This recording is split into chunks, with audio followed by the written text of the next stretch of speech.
Welcome to the London Luminaries, 15 heritage properties sharing our collaborative history. My name is Rachel Morrison and I'm the host for this evening. So I get the delight of introducing our wonderful chair for this evening. She's a professor, she's a literary critic, she's a writer, and she is incredibly inspiring. It's Professor Judith Hawley. Hello, my name's Judith Hawley and I'm the chair for another in the London Luminaries lecture series. I want to thank Rachel for that kind introduction. I want to thank you for being here. Many of you have been here through the whole of the series. And I also want to thank the lovely people who support us behind the scenes.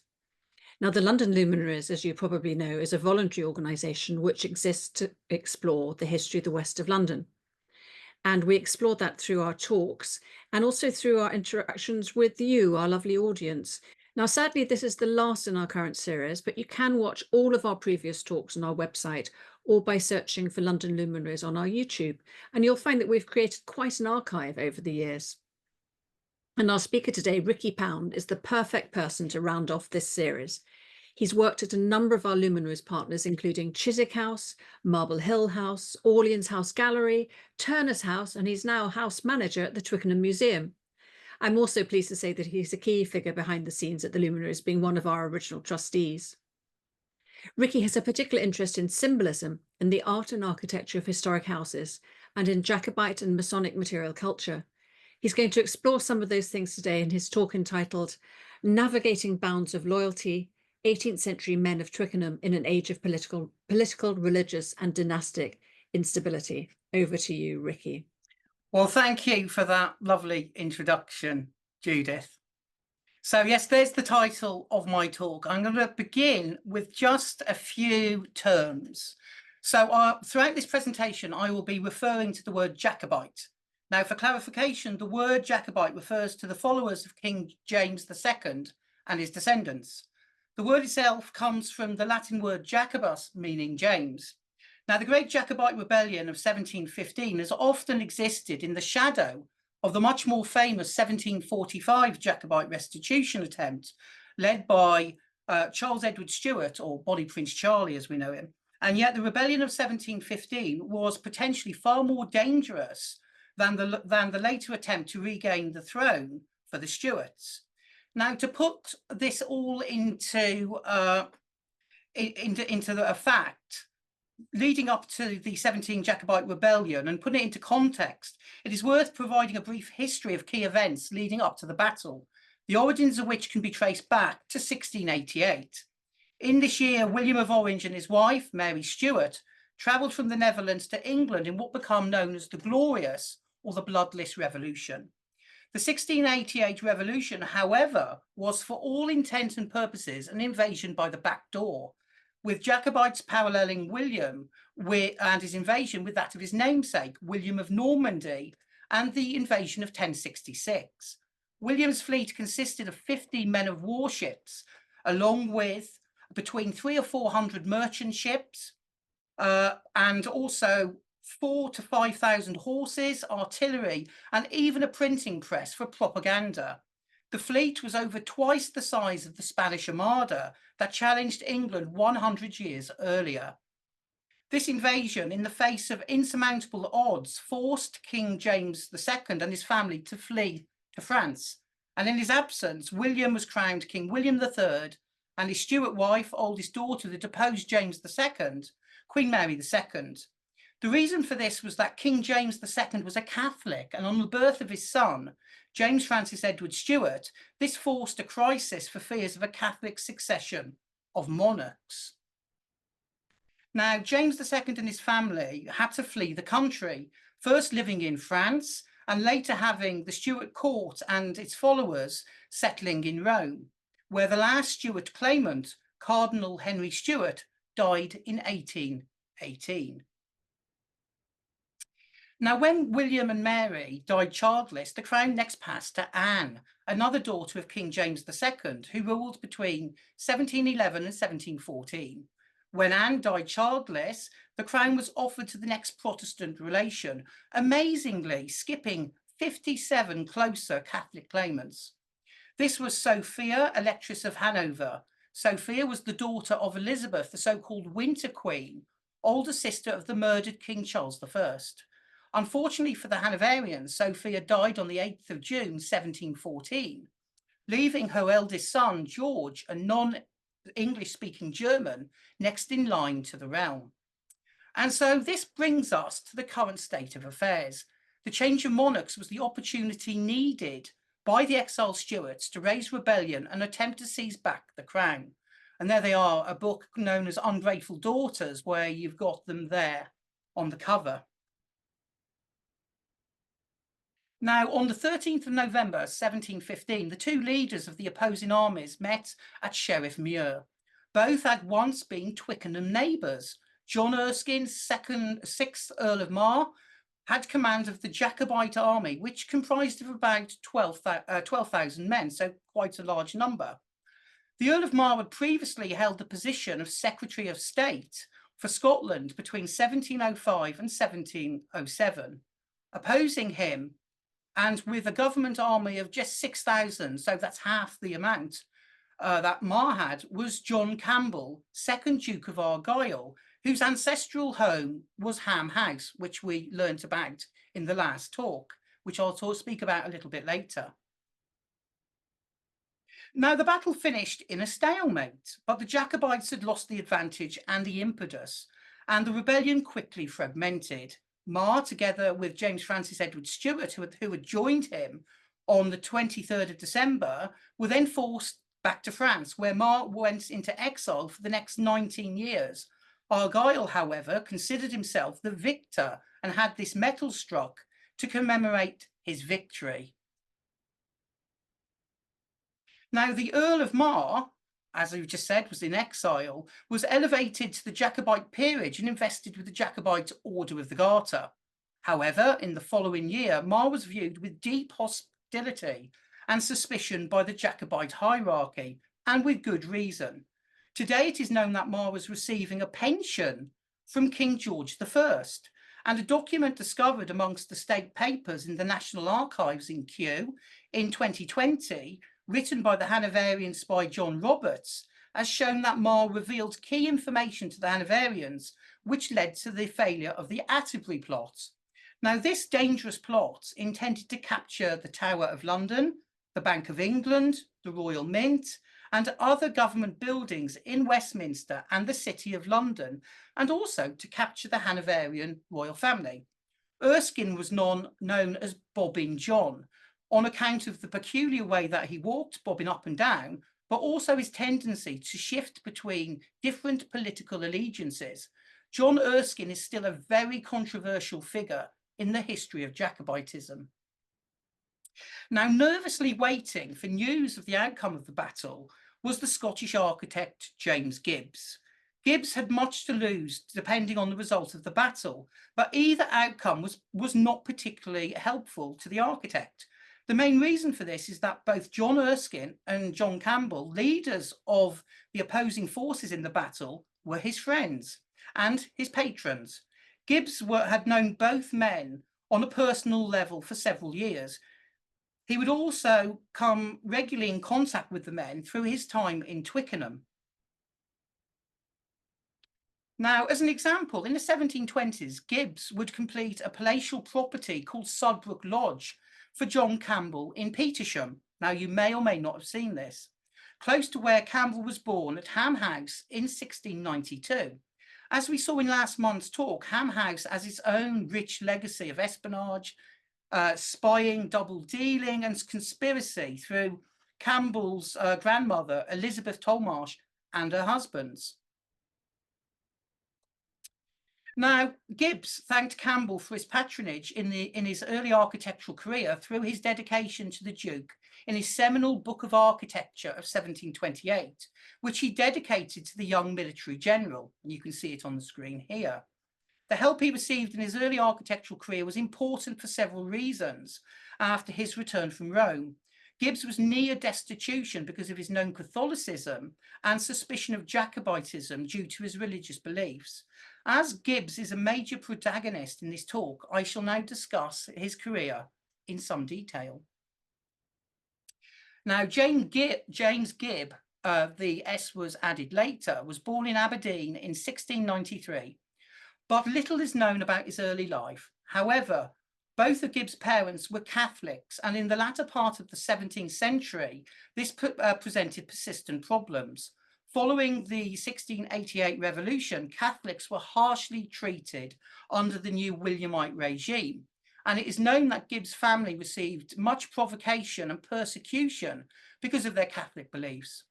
And a story here can be used to highlight the situation at the time. We don't know if it's true or not, but rumour persists to this day that in the years immediately following 1688, Gibbs' parents bought 2 dogs, which they named Luther and Calvin. The Williamite authorities did not see the funny side of calling 2 animals after their most revered figures and had them hung publicly in the local square. Violence against Catholics and non-jurors was common at this time, and Catholic gatherings were forced to take place in secret and were often broken up by force by the Williamite authorities. It was against this background that James Gibbs went to Rome to train to be a Catholic priest, ultimately with the intention of returning and spreading the Catholic faith in Scotland, which, as you can imagine, would have been very dangerous. So around 1699, Gibbs left for continental Europe, staying for an extended period with his aunt in Holland before ending up in Rome in approximately October 1703. However, unfortunately for Gibbs, the sympathetic Scottish Jesuits of the Scotch College in Rome had been replaced by hardline Italian Jesuits who failed to understand the Scottish character and mistreated the new arrivals to such an extent that nearly all of them left. Feeling downtrodden and no doubt depressed, Gibbs left his religious training in 1704 and sought another vocation. Gibbs had always been a competent artist and draftsman, and this led him to consider architecture as his major form of employment. Around this time, Gibbs joined the practice of the master architect Carlo Fontana, and over the next 5 years, Gibbs learned all about the practice of architecture, and in 1708, he returned with the intention of going to Scotland, but on account, unfortunately, of his brother dying, he ended up in London, a city completely unknown to him, and yet it was a city that he would come to love, probably more than any of his contemporary architects. Gibbs can rightly be given the accolade of being the first Briton to receive professional training as an architect abroad in Rome. Now, in the early years of as a practicing architect, Gibbs received only a few commissions and survived really hand to mouth. The dual prejudice against Gibbs come from the fact that he was both a Catholic and a Scotsman to boot. The combination of both was a double stick with which to beat him, and Whig aristocrats were suspicious of him. In the latter years of his career, many of his patrons were in fact Catholics and Tories, rather than the Hanoverian-backed Whigs and Protestants. As we have seen, 2 of Gibbs' earliest patrons were the leaders of the battle on the battlefield, John Erskine, 6th Earl of Mar, and John Campbell, the 2nd Duke of Argyll. By 1714, Gibbs had built up enough of a reputation to be appointed to one of 2 posts of surveyors for the commission to build 50 new churches. However, the only church for this commission that he built was the Baroque influenced St. Mary le Strand, a church much admired by the likes of the Earl of Mar. Now, the theme, as we've seen, of this series of lectures is conspiracy and betrayal, and there can be no greater betrayal of what happened next to Gibbs in 1715. Before the completion of the church, Gibbs received information that he was to be dismissed from the position with the commission as the architect of Mary le Strand. The reason for this dismissal was that the commissioners had received an anonymous communication stating that Gibbs was a Catholic. In response, Gibbs replied he was actually an Anglican. We now know that the author of this malicious communication was none other than his fellow Scotsman, believe it or not, the architect Colin Campbell, who was the author of the first volume of the influential Vitruvius Britannicus of 1715, which was essentially a compendium of British buildings influenced by classical architecture. The reason for such a stab in the back of Gibbs was that Campbell was jealous of Gibbs and he sought to claim his commissions. To the best of our knowledge, Campbell had never visited Italy, whilst Gibbs had been fully trained in Rome. However, it remains a credit to Gibbs' character that he finished the church whilst being unpaid. Now, the second piece of bad luck for Gibbs was that in 1715 saw the Jacobite restitution attempt. Thus, Scotsmen and Catholics were tarred with the same brush and universally branded Jacobites. The great irony of Gibbs' dismissal from the commission for building the 50 new churches in 1716 was that he was replaced by the capable but uninspiring architect John James, who went on to build the Neo-Pelagian house for James Johnston in Twickenham and the body of the nearby St. Mary's Church. Despite on the surface converting to Anglicanism, Gibbs remained a committed but secret Catholic for the rest of his life. When he died in 1753, Gibbs received the last rites. There can be no doubt that, particularly in the early years, that Gibbs fostered entrenched Jacobite loyalties. Indeed, it is likely that in the 1715 rebellion that Gibbs had to be prevented from joining the Jacobite army, probably by the Earl of Mar or by Lord Burlington. There could be no greater evidence of his loyalty to his great friend in that Gibbs intended to seek Mar out in France when he was in exile and pass on to him letters and had to be dissuaded from doing so by friends. But expediency and the need for income meant in the end that Gibbs had to appear apolitical and to accept architectural commissions from Whigs, but his true clients were Tories and Catholics.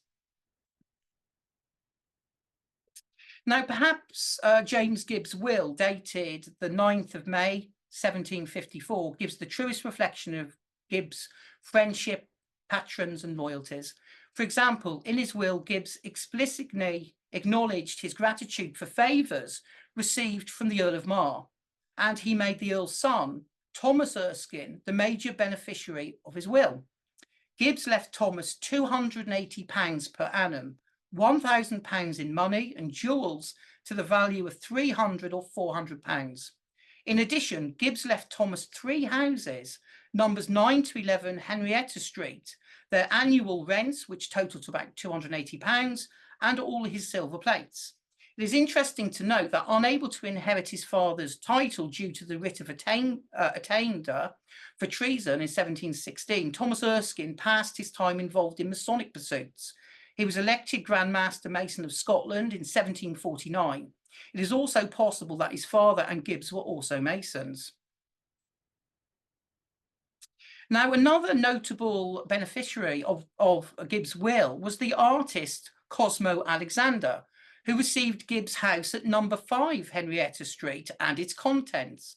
Now, Cosmo Alexander was a Scottish portrait painter.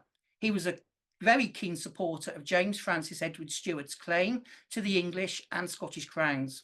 Alexander spent some time living overseas following his involvement fighting for the Jacobite cause in 1745 and 46. Arriving in Rome in 1747, he was commissioned to paint Charles Edward Stuart, Bonnie Prince Charlie, and he continued to paint portraits of the exiled Jacobites as he travelled throughout Italy and then France over the following years. Now, just to come full circle, Cosmo returned to London in 1754, where he settled in the house left to him by the architect James Gibbs in his will. I just wanted to show you these 2 lovely portraits, which are Jacobite portraits by Cosmo. You'll notice the white cockade associated with the Stuarts, the plaid clothing, and the small miniature portrait of Charles Edward Stuart with the garter star, sash, cockade in his cap. Now, I just want briefly to look at James Gibbs' architectural commissions around the Twickenham area. I previously mentioned his friendships with John Campbell and John Erskine. And John Erskine lived in Twickenham between 1709 and 1712 along the River Thames at Denby House at Cross Deep. Now, Mar was no stranger to Twickenham, as in 1703 he was married to his first wife, Margaret Hay, at St. Mary's Church in Twickenham. Now, one of Gibbs' earliest commissions was to produce alterations to the villa of his friend and fellow Catholic, of course, Alexander Pope at Cross Deep. Being a Catholic, Pope would be forced to rent outside of London, as Catholics were prohibited from owning property in the capital, and from taking part in certain occupations, such as teaching. A Pope's villa across Deep, Gibbs added a set of steep steps to a portico, which you can see on the left there, but may have been involved in designing the villa as a whole. The riverside facade of the villa was later changed by William Kent. Now, it is interesting to note that at the trial of the Reverend Francis Atterbury, who I discussed earlier, from where the Atterbury plot takes its name, that Pope was a character witness and was called to the House of Lords in support of his friend. It is also interesting to muse on what position Alexander would have taken had he been alive to see the 1745 Jacobite rebellion. Of course, he died a year before. Now, another property where Gibbs was commissioned to design buildings was at Whitton Park, where he erected a large greenhouse, but not the type of greenhouse we think of today, 80 feet in length with a hipped roof and an open rusticated loggia of 5 10-foot bays, so quite a substantial property. It was built in 1725 to 1726. Gibbs may also have designed a 40-foot tall triangular Gothic tower, which dates between 1722 and 1748. Now, in addition, Gibbs produced 3 designs for offices at Whitton, which were never built, but were also illustrated in his iconic Book of Architecture. These commissions were given to Gibbs by Lord Archibald Campbell, sardonically named the King of Scotland because of his powerful influence on Scottish affairs of state. Now, Archibald Campbell was the younger brother of John Campbell, who was also born nearby at Ham House. Their grandmother was the formidable royalist spy and she-intelligencer Elizabeth Dysart. Campbell was placed in charge, of course, also of the affairs of Henrietta Howard at nearby Marble Hill, and particularly given the purse strings in relation to her 66-acre garden. John and his brother Archibald Campbell are prime examples here of how family loyalties in this period can shift from generation to generation. In this case, from once being pro-Stuart to pro-William and then pro-Hanoverian. Around 1716, James Gibbs was also responsible for designing an octagonal room for former Secretary of State James Johnston, a property located nearby Marble Hill House. I will return to this at the end of the talk, as when it comes to conspiracy and betrayal, James Johnston and his brother Alexander, together with their father, really are in a league of their own. Now, slightly further afield, James Gibbs was employed by the Neo-Palladian architect Lord Burlington to design a building in his garden at Chiswick.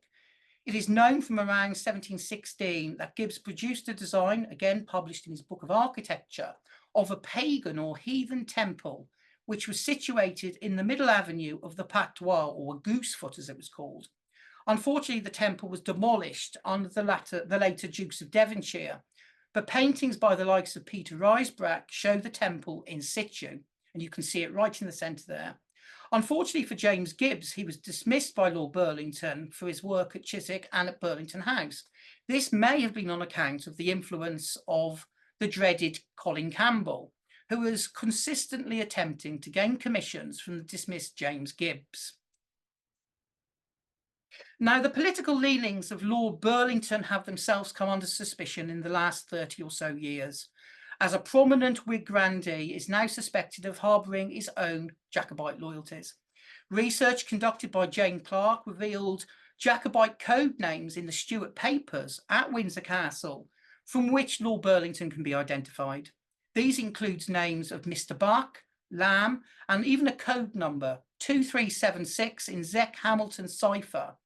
In 2020, research conducted out on behalf of the National Trust proved that Lord Burlington's brother-in-law, Henry Bedingfeld of Oxburgh Hall, was sending substantial amounts of money to the Stuart court in exile. What is more, this money was being sent at a time when he and Lord Burlington were together in France at locations unknown.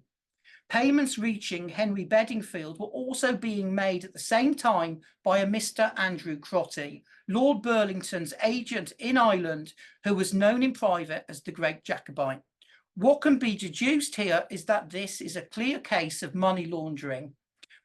which were involving large amounts of money which were being sent to the Stuart court.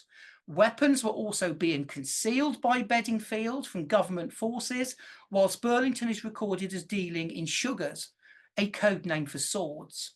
Such secret Jacobite loyalties seem to have run in the Boyle family.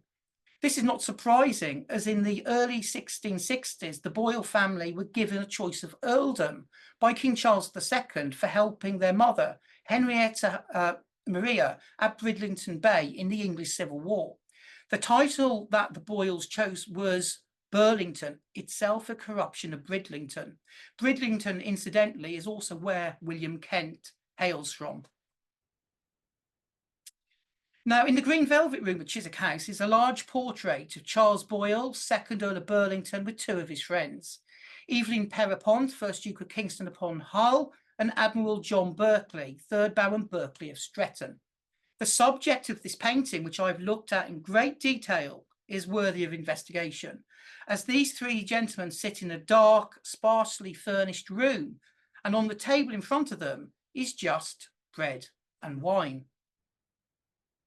The symbolism in this painting is very reminiscent of the Last Supper of Christ, with the three aristocrats toasting an individual who they may or they may not see again. The painting was executed by the Swedish artist Michael Dahl in around 1690, just 2 years following the so-called Glorious Revolution of 1688. In this respect, the person they are toasting is almost certainly the recently exiled King James II. The messianic imagery would not have been lost on the Stuart faithful, as in Stuart propaganda, the murder of King Charles I was promoted in the same terms as the crucifixion of Christ, even to the extent that the letters CH, which began their names, were used interchangeably. Now, on closer investigation, Charles Boyle holds a ring with his hand and places it over a glass of wine. The ring itself may symbolise the exiled king, as often in the presence of the monarch, the person presenting themselves would genuflect, bend the knee and kiss the ring offered by the monarch. For example, the coronation ring worn by King James II was believed to have been inherited by him from his grandfather, King Charles I. The ritual of passing the ring over a glass of water or wine was symbolic of toasting the king in exile across the ocean. Such toastings were particularly prevalent after the 1745 Jacobite revolt, which ended in the defeat of Culloden the next year, with certain glass vessels, such as finger bowls, believe it or not, being banned, as there was secret toasting the health of King James III, which was happening in gatherings where George II was present. However, evidence within this painting offers the tantalizing possibility that a precursor to the toasting of the king over the water with a ring was taking place from the time of the execution of Charles I, with cavaliers toasting the king in private and with politically aligned individuals who they could trust. Now, the two men also in this painting are also worthy of investigation as they link to our wider story. The man on the left is of Charles Boyle, when viewing, is Evelyn Pierrepont, 1st Duke of Kingston upon Hull.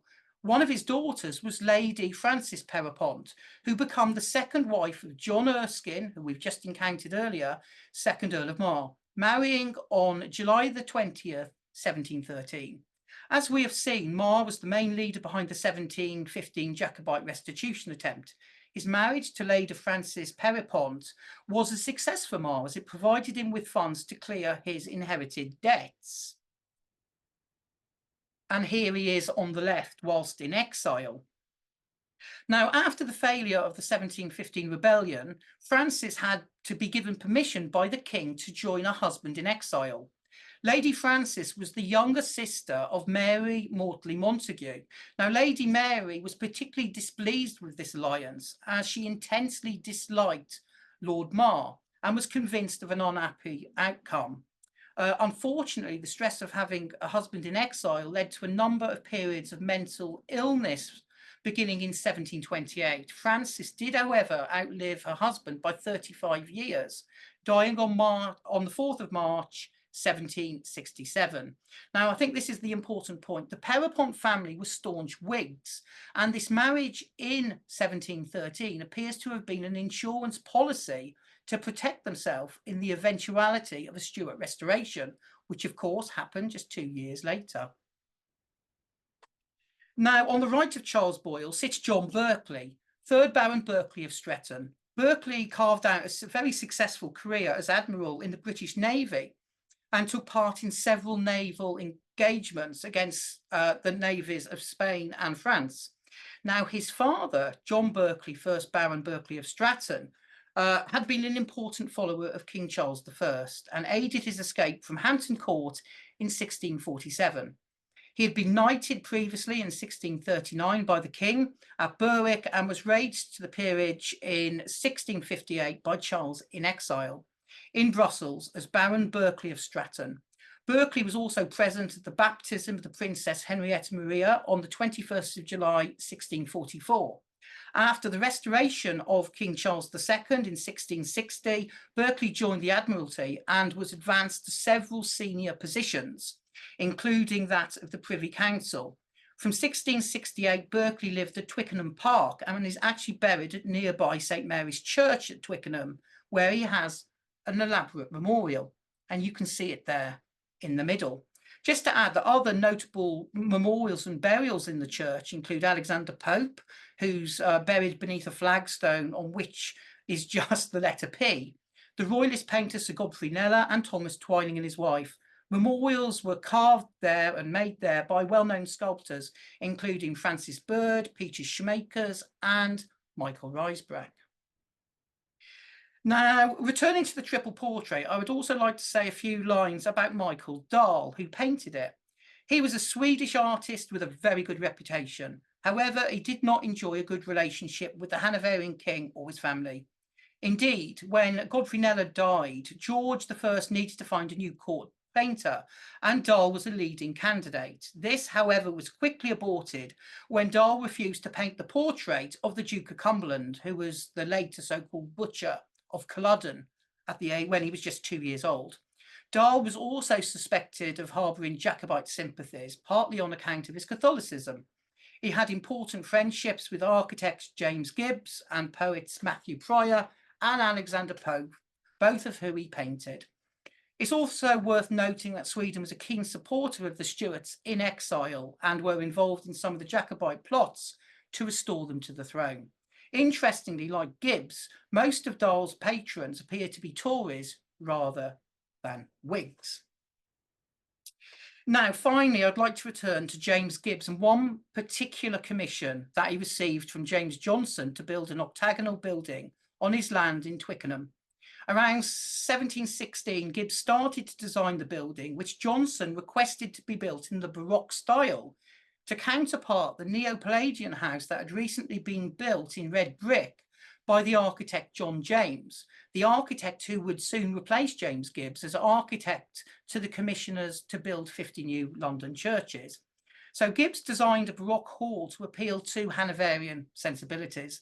James Johnston would have known that in Hanover, both Baroque and Palladian styles of architecture were favoured. And as John James had already built the Neo-Palladian house, the Baroque style building would have complemented these ideas. At such a time in the early 18th century, of course, the best architect to achieve this was, of course, James Gibbs, trained as he was in Rome. Needing the money, it was probably a bitter pill to take for Gibbs, designing a building intended for a monarch such as the Hanoverians. However, Gibbs designed the room in an octagon shape in order to display the many facets of the garden. John almost certainly asked for the near life-size sculptures of the Hanoverian dynasty in order to try and attract them to visit the property to be entertained. And this was achieved by a visit by Queen Caroline and her husband, where the menu for the meal is still preserved. Now, before taking a look at the Hanoverian royalist symbolism deliberately incorporated into the octagon, I'd first like to look at James Johnston and his traumatic upbringing. Born on the 8th of September, 1655, Johnston was the youngest son of Sir Archibald Johnston. Johnston grew up in the Netherlands after his father had been executed for treason after the Restoration, and you can see him there on the right. Now, in 1661, Parliament had issued the Indemnity and Oblivion Act. Now, this is sometimes referred to as the Act of Oblivion. The Act was a general pardon for anyone who had committed crimes during the English Civil War and subsequent Commonwealth period, with the exception of certain crimes such as murder and, of course, the regicides involved in the murder of Charles I. Lord Warriston was included in the list for joining the Cromwellian regime in 1656, an action he later deeply regretted. On the 1st of February 1661, he was summoned with others to appear before Parliament on a charge of high treason. However, he'd already fled to Holland and thence to Hamburg in Germany. He was condemned to death and stripped of his properties and title in absentia on the 15th of May 1661. In 1663, he was discovered in Rouen after royalist spies had followed his wife. With the consent of the king, he was brought to England and imprisoned in the Tower of London. In June, he was taken to Edinburgh and confined to the Tolbooth. He was hanged on the 22nd of July at the Meerkat Cross, Edinburgh, around 100 yards from where his own house was positioned on the High Street. I just want to add here, there's a brilliant novel, if you're interested in the Act of Oblivion, that came out a couple of years ago concerning the hunt for the regicides in Europe and America. And that's the book on the right-hand side there.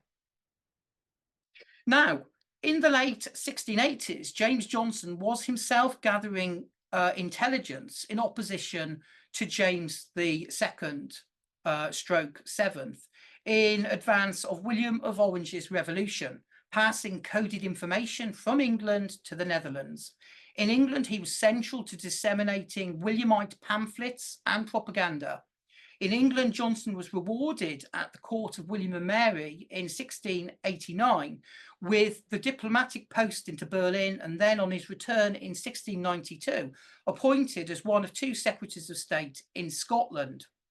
Now, if having a father executed for aiding the Cromwellian regime and helping to depose a second legitimate king was not enough, from the time of the Glorious Revolution, James Johnston, together with his brother, headed a secret service of spying and espionage, which used every means at its dispersal to interrogate suspects, create double agents, and bring to an end Jacobite plotting. It appears that it was his brother, Alexander Johnston, who carried out much of the dirty work, as he used a full range of techniques that were available to the intelligentsia of the period. Now, returning to the Baroque Octagon Room, for the commission, Gibbs used the renowned stuccatori plasterers Giovanni Bagutti and Giuseppe Artari to produce several life-size plaster busts and figures for the project. He would employ the pair for all future occasions on his architectural projects. I'll just put this graph together here of the Hanoverian family, and the ones in the purple circles are the ones that appear at the Octagon Room at Orleans House Gallery. Now, the political programme of the sculptures would have been understood by the contemporaries. As the visitor ascended the steps and coming through one of the doorways through what was a window, immediately in front of them, at height, the guest would have viewed a plaster bust of King George I, who's in the centre there, dressed in a laurel leaf crown and in the guise of a Roman emperor. To the left of the king were raised profile reliefs of Prince George Augustus, and to the right, Princess Caroline of Anbach. In addition, at high level were 2 female personifications of ancient Rome, both wearing Roman togas, and one fixed with clasps. Now, the identification of these 2 ladies is unknown. However, I would like to pose a suggestion here for these busts, who I believe would complete the Hanoverian family, this being Sophia Dorothea of Hanover, Queen in Prussia and Electress of Brandenburg, and mother of Frederick the Great. She was the only legitimate daughter of George and his disgraced wife, Sophia. She was the sister of the future George II, and George II was believed to have hated her. But why two busts of her? Well, I believe this was to keep the symmetry of the room, and it wouldn't have been completely disrespectful to have displayed a bust of the wife of King George I, also called Sophia Dorothea, who had been imprisoned for the rest of her life for adultery. Indeed, after their divorce, Sophia was forbidden to remarry or to see her children again. Indeed, her name was removed from official documents. She was stripped of her title of Electoral Princess, and churches in Hanover were no longer to mention her name in prayers. She was in prison for the last 30 years of her life. Now, around 1740, the entrance of the octagonal room was changed, with the stair now accessible one bay to the right. The purpose of this was to create a link building from the Neo-Palladian house to the new octagon. In the Gibbs octagon, above the door leading from the new doorway, a new relief was placed in position. And this was a representation of the Emperor Augustus taken from Roman coins, and his position opposite the then George II, which makes perfect sense as he was born Prince George Augustus. The overall iconography links the prevailing Hanoverian dynasty with the power and authority of ancient Roman emperors.